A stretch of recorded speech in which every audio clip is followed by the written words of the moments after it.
This video comes from P-Brain channel. I will link his channel below in the description box and in the comments section. We don't live on a globe. Please wake up already. Oh my goodness. Please wake up already. They put these little Wikipedia smoke screens on here. I don't know what's going on, hey?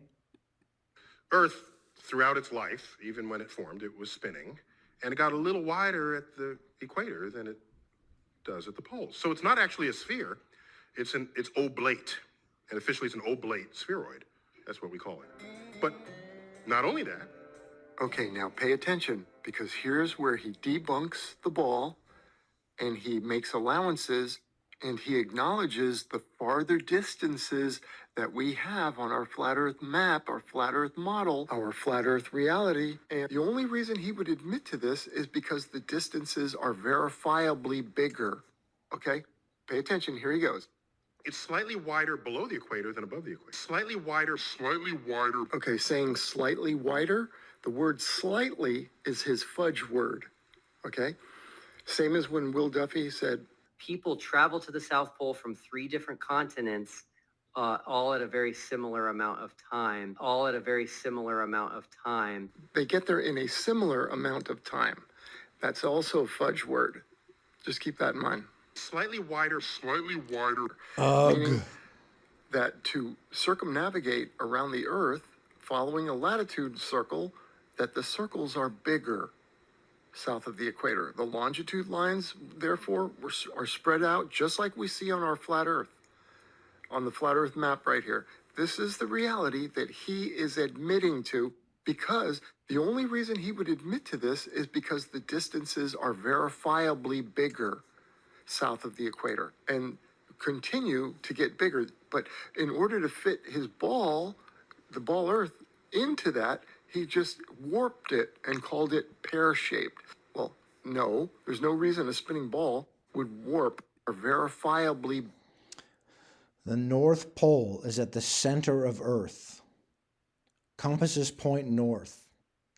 The South Pole is Antarctica, that encompasses the whole round Earth that is flat. It's round and flat at the same time, you know, like a pizza or a pancake. If you go south, you will get to the Antarctic border, which is an ice wall that has the firmament dome behind it and the waters above. We're not allowed to investigate that because the world says so. You go north, you get to the North Pole, right at the center. You go south, you will hit Antarctica, which is not a continent.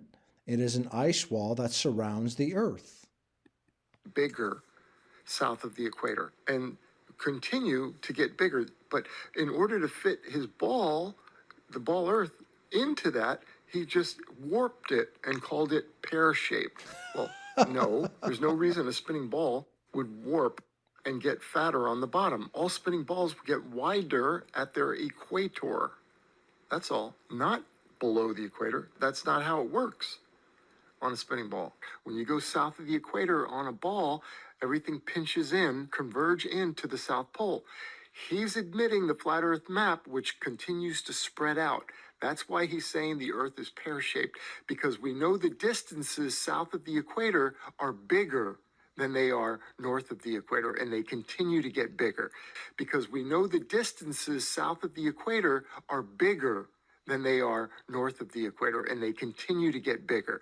This is an admission right here that debunks the ball. Okay? Pay attention, here he goes. Yep. It's slightly wider below the equator than above the equator. Oh, really? Little chubbier. Yeah. Chubby's a good word. It's like pear-shaped. Yeah. So, it turns out that stuff is flat.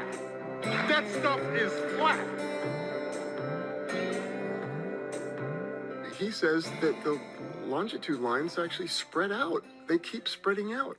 They get wider.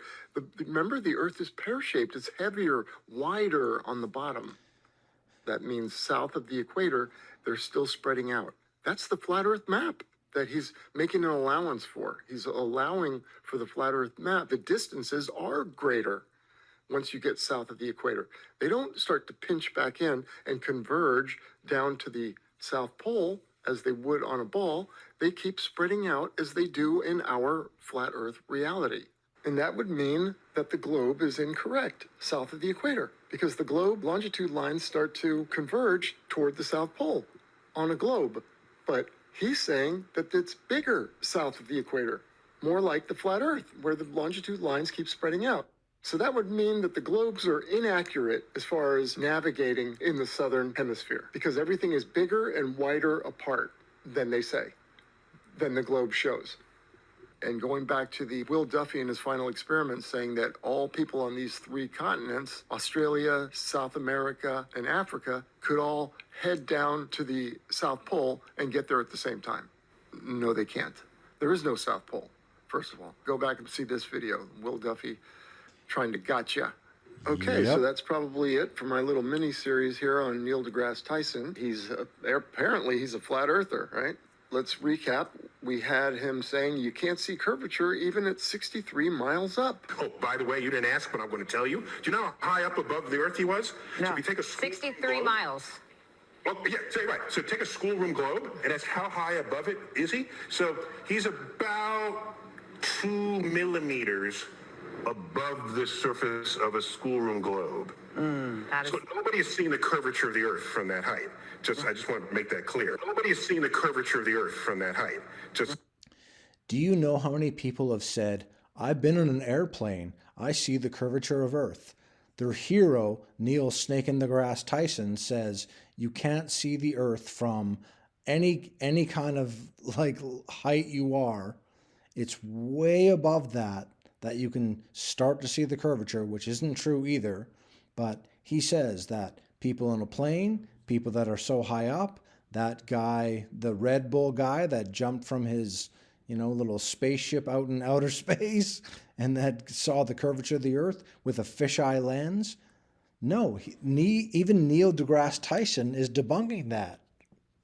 Isn't that something? Mr. Scientist Neil Snake in the Grass Tyson is saying that, no, you can't see the curvature of the Earth from any height that we've been. So the people that are like, I've been in a plane, I've seen the curvature of the Earth. No, they haven't.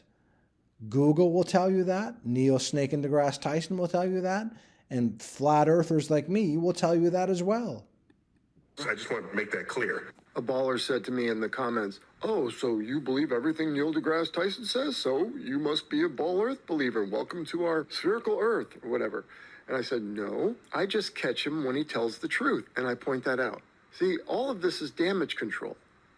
That's all. But he's got to tell the truth because of the facts. People who've gone up, like in the Branson flight, like Wally Funk here. Icon and now an aerospace, a space icon. What was it like? I can't tell you. I had such a good instructor. He took us through everything that we were going to do. So when I went up this morning, the noise wasn't quite as bad. And we went right on up, and I saw darkness. I thought I was going to see the world, but we weren't quite high enough. She didn't see the world. She didn't see the curvature. She didn't see the ball Earth from 63 miles up, what she expected to see. She saw nothing. So that's damage control.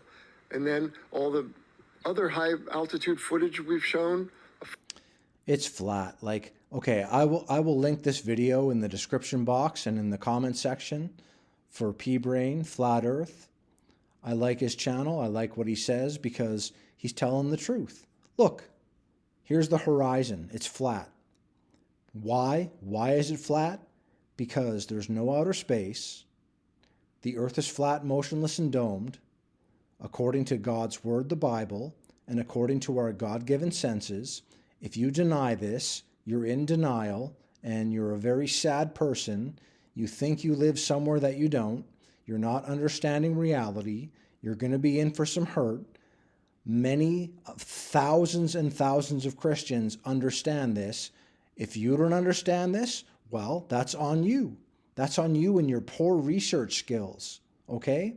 There are Christians that don't understand this, and that's on them and their poor research skills. I'm not saying one way or the other, like if you're a Christian or not, doesn't really matter, but if you can't figure out reality, that the Earth is flat, motionless, and domed, You were way behind the curve. Get it? Get it? Made a joke there. Way behind the curve. Anyways, honestly, you're way behind the curve. You don't understand what reality is. You will find out one day, and maybe it'll be when you die. Maybe it'll be when you don't understand what reality is. I was wondering who you were talking to there on your computer. And that's all I basically want to say with this, everyone. Like, again, people that don't understand biblical cosmology, you're going to find out one day. You will. Maybe it'll be when you die and you go, oh, okay, maybe I should have paid attention to that. Maybe I should have paid attention to that. But you haven't so far, so it's up to you. God bless you, everyone.